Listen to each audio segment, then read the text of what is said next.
I think it's fair to say that everybody dreams of having a vacation property, a place to get away, whether it's a tropical paradise or a cabin up north. And one of the ways to make that affordable is to rent it out when you're not using it yourself.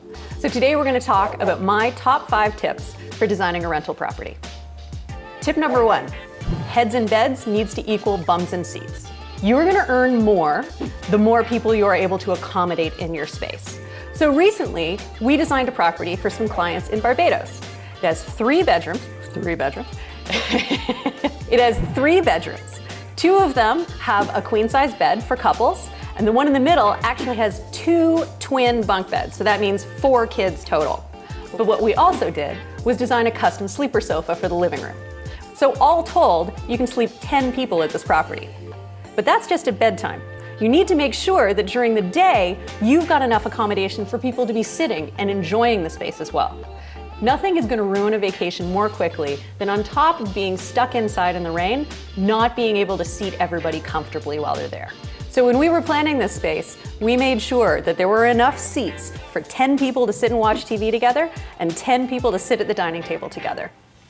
Tip number 2, minimize clutter. You don't want to be running around putting everything back into the perfect position for your next round of guests. And people who are there don't want to feel like they need to be maintaining the space perfectly. They just need space to spread out and enjoy their time, and for it to not feel cluttered and crazy while they're living there.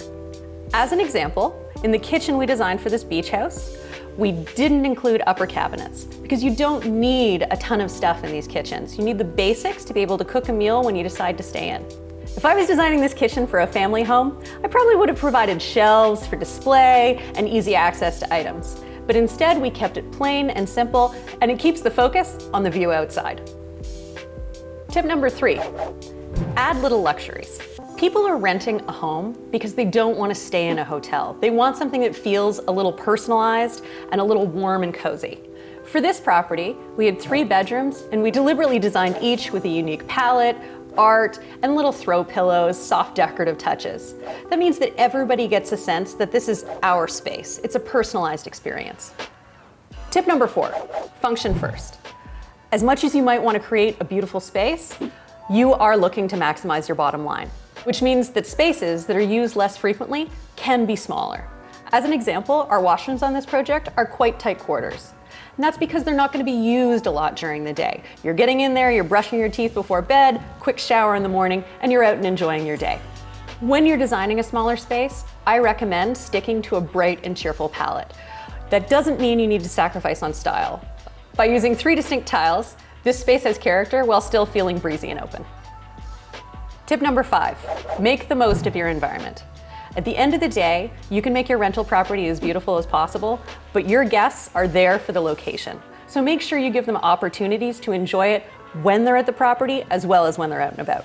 Not only does this property have a great back deck, but it also has a covered outdoor dining area. That means that guests can enjoy the view to the ocean on one side and to the pool and pavilion on the other. We also made sure to layer in lots of lighting and a fan so that this space can be enjoyed all hours of the day.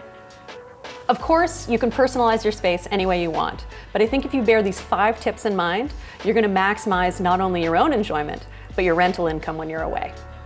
If you've got any questions about design or decorating, leave us a comment below. Done. Don't forget to subscribe.